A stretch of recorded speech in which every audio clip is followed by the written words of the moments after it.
बिस्मिल्लाहिर्रहमानिर्रहीम अस्सलाम वालेकुम नाज़रीन, मैं हूँ आपका मेज़बान दानिश अंसारी और आप देख रहे हैं मेरा YouTube channel Danish Ansari official. नाज़रीन, आज हम बात करेंगे मलिक महबूब साहब से। आप सबके फेवरेट हैं, मशहूर स्टोरीटेलर हैं। अस्सलाम वालेकुम मलिक साहब, कैसे हैं? वालेकुम अस्सलाम, अल्लाह पे करम है। आप बताएँ दानिश भाई कैसे हैं आप?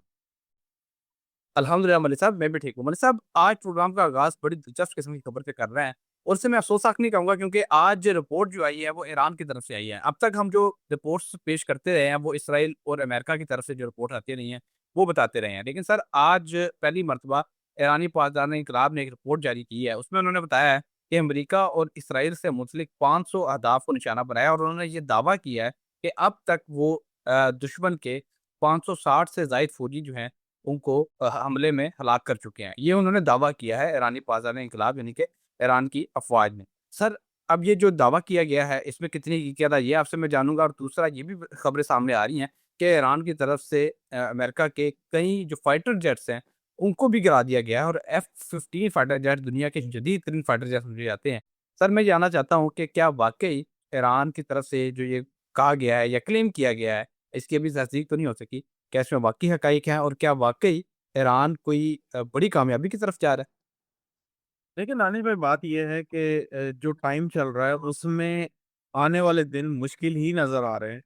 और मैं नहीं कहूँगा ये सच है या वो सच है, लेकिन इतना ज़रूर पता है, ईरान का नुकसान हुआ है तो वो छोड़ेगा नहीं। वो जब रिटेलिएट करेगा तो अगले जो दुश्मन है उनके, उनको भी अच्छा खासा नुकसान होगा। क्योंकि मैं ज़ायचे में ये नहीं देख सकता हूँ कि नंबर क्या है। मुझे इतना ज़रूर पता है जितना ईरान का नुकसान होगा तो उसके उससे ज़्यादा ही अगलों को नुकसान होगा। वो किस तरह से होगा? जान की शक्ल में भी हो सकता है, माल की शक्ल में भी हो सकता है। जो गल्फ़ कंट्रीज़ में इतने सारे जगहों पे ये हमले कर रहा है अमेरिकन बेसिस पे, इस शक्ल में भी हो सकता है। लेकिन ये ज़रूर नज़र आता है कि ईरान छोड़ने वाला नहीं है। Okay sir. अच्छा सर, एक और इम्पोर्टेंट खबर ये है कि ईरानी हमलों के बाद UAE, Bahrain, Qatar, Kuwait, Saudi Arab और दीगर ममालिक ने अपने जो सफारत खाने हैं, वो बंद कर दिए हैं तेहरान में। सर, इसका मतलब ये है कि मुस्लिम ममालिक आपस में गुत्थम-गुत्था होने वाले हैं या हो चुके हैं, इसकी इंडिकेशन मिल रही है। मैं ये जानना चाहता हूँ कि क्या सर आलमी पावर्स जो हैं, वो ये चाहती हैं कि एक मर्तबा फिर जो मुसलमान हैं, वो एक-दूसरे के खिलाफ खड़ी हो जाएँ? और हमने देखा कि जिस तरह तहम्मुल का मुज़ाहरा किया बाकी तमाम ममालिक ने ईरान के हमले पे, वो भी हमने उसकी मिसाल देखी। लेकिन अब ये सिलसिला शुरू हुआ है सफारतखाने बंद करने का। इसका मतलब ये है कि ये ममालिक भी मिल के खुदा न खास्ता कोई कार्रवाई करने वाले हैं। क्या मुस्लिम ममालिक सर एक-दूसरे के सामने आने वाले हैं? खुदा न खास्ता। मैंने आपको कल ही एक बात कही थी कि आने वाले दिनों में सऊदी अरब कोई ऐसा एक्शन लेगा जो मुस्लिम उम्मा के लिए अच्छा नहीं है या ना ही समझा जाएगा।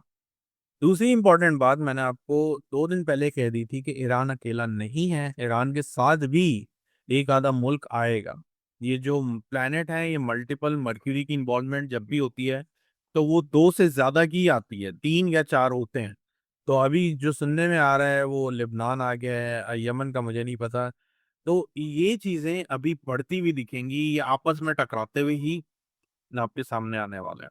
सर, अगला क्वेश्चन जो बहुत इंपॉर्टेंट है, जो मकसद था ईरान पे अटैक करने का अमेरिका और इसराइल का, वो ये था कि जो टॉप क़यादत है ईरान की, उसको एलिमिनेट करना, और उसमें कामयाब हो चुकी हैं। लेकिन सर, अवाम की जो हमायत है, अवाम जो मुज़ाहरा कर रहे हैं, एहतजाज कर रहे हैं, वो अमेरिका और इसराइल के खिलाफ कर रहे हैं और हक़ में कर रहे हैं ईरान की मौजूदा क़यादत के। तो आपने भी बताया था कि रजीम चेंज होगा ईरान में। क़यादत तो बदल गई है, क्या आप इस रजीम चेंज की बात कर रहे थे? क्या फिर या फिर जो क़यादत नई क़यादत आएगी, जो अमेरिका जो है वो इम्पोज़ करेगा? ऐसी कोई चीज़ दिखाई देती है? मुझे ऐसा लगता है कि आने वाले टाइम में ऐसे हालात बनेंगे। अभी पुरानी ही क़यादत में से लोग आएँगे। अभी टाइम लगेगा इनको, रेज़ीम चेंज फ़ौरन नहीं होने वाला।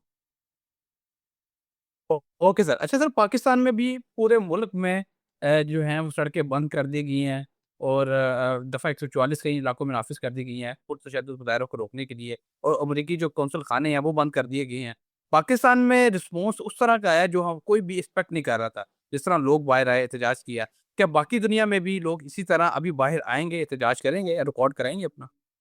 बाकी दुनिया तो सर अभी chaos में रहेगी, लेकिन वो ईरान के लिए नहीं होगी, शायद वो अमेरिका के अगेंस्ट में हो, जो मुझे ज़्यादा दिखता है।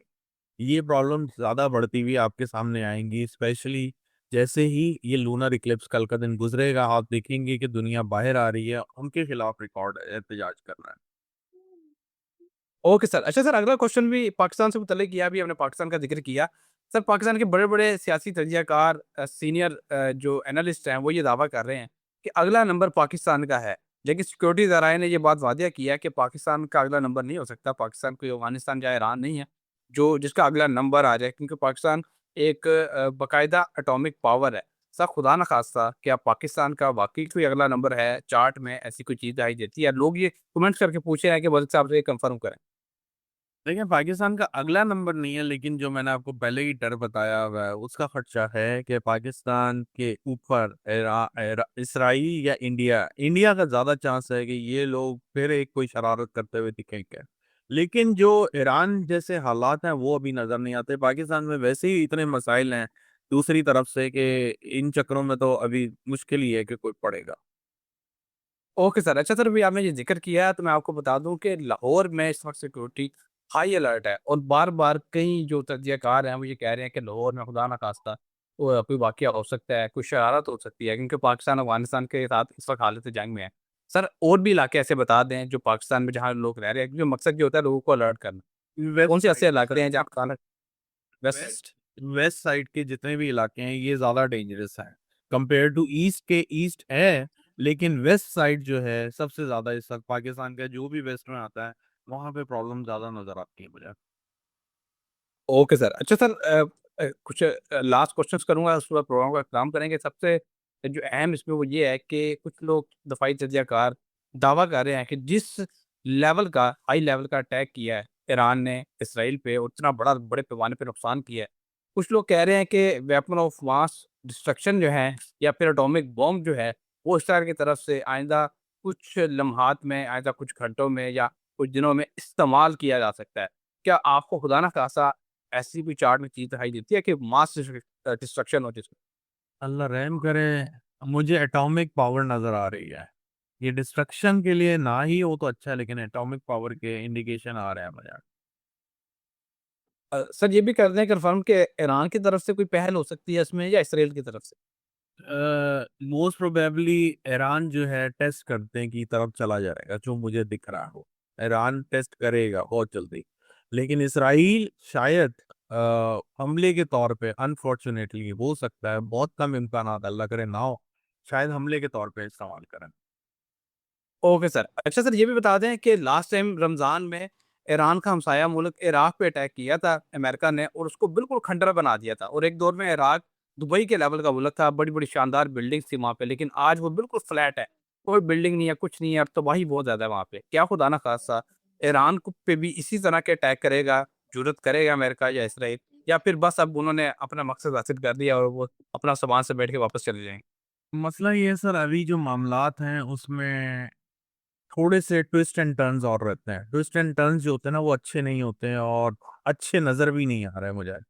तो ये ट्विस्ट भयानक ही होने वाला है। अल्लाह करे मैं गलत हूँ, मैं फिर आपको बता रहा हूँ। क्योंकि अभी तो हम बिल्कुल इनिशियल स्टेज पर हैं। 28 तारीख से आज 2 तारीख हुए हैं, 4 दिन ही हुए हैं। मैं आपको अभी 10 से 15 मार्च तक के लिए अभी बता रहा हूँ कि ये जाके जंगों में थोड़ी-सी बेहतरी आएगी। ओके आप सर, बहुत शुक्रिया सर आप। हैं कि जो आने वाले हालात हैं वो और भी ज़्यादा मुश्किल होंगे। ओके, जज़ाकल्लाह, बहुत शुक्रिया सर, आपने अपने कीमती वक़्त में से कुछ वक़्त निकाला और इतनी ज़बरदस्त आपने प्रेडिक्शंस शेयर की। हमारे नाज़रीन का शुक्रिया, इतना अच्छा फीडबैक देते हैं, कमेंट्स करते हैं, एप्रिशिएट करते हैं, और आपके जो फीडबैक है हमें अपना प्रोग्राम बेहतर बनाने का मौका भी फराहम करते हैं। कमेंट्स करते जाएँ, आपके कमेंट्स को प्रोग्राम में शामिल करेंगे। अगली वीडियो तक के लिए मुझे और मलिक महबूब साहब को इजाज़त दीजिए। अल्लाह हाफ़िज़।